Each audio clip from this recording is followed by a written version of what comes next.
Kementerian Pendayagunaan Aparatur Negara dan Reformasi Birokrasi Republik Indonesia menyelenggarakan pelaksanaan evaluasi sistem pemerintahan berbasis elektronik atau SPBE tahun 2022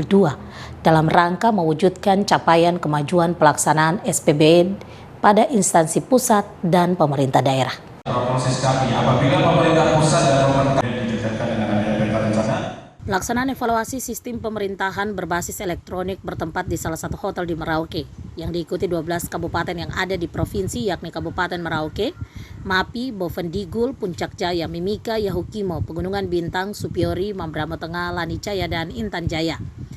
Analis kebijakan Madya, Koordinator Pelaksanaan Evaluasi Kementerian Pendayagunaan Aparatur Negara dan Reformasi Birokrasi Republik Indonesia,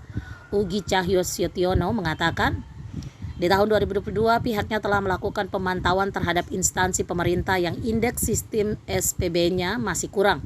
sehingga perlu dilakukan evaluasi bagi instansi yang belum memiliki indeks SPBE di tahun 2021.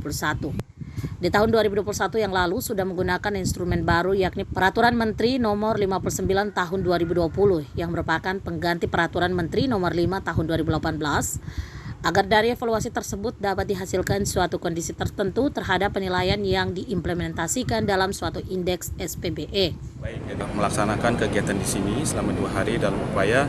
melakukan evaluasi terhadap pemerintah daerah yang ada di wilayah Papua yang belum melakukan evaluasi di tahun 2021. Nah, sementara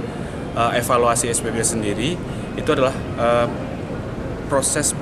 melakukan penilaian atau pengukuran atau pemotretan terhadap penerapan sistem pemerintahan berbasis elektronik yang ada di instansi pemerintah, baik instansi pemerintah pusat maupun pemerintah daerah, sehingga dapat dilihat sebesar atau sampai di mana sih sebenarnya proses penerapan SPBE yang ada di instansi pemerintah masing-masing, dari pemerintah pusat maupun pemerintah daerah, sehingga di situ dari hasil evaluasi memang bisa dihasilkan suatu kondisi tertentu terhadap penilaian yang diimplementasikan atau ini dalam suatu indeks, yaitu indeks SPBE. Diharapkan melalui pelaksanaan evaluasi sistem pemerintahan berbasis elektronik dapat memicu kabupaten lainnya di Papua yang belum melakukan evaluasi untuk mewujudkan pemerintahan dalam menjamin kualitas pelaksanaan evaluasi SPBE pada instansi pusat dan pemerintah daerah. Dari Merauke, Syaril Mindip, kontributor iNews melaporkan.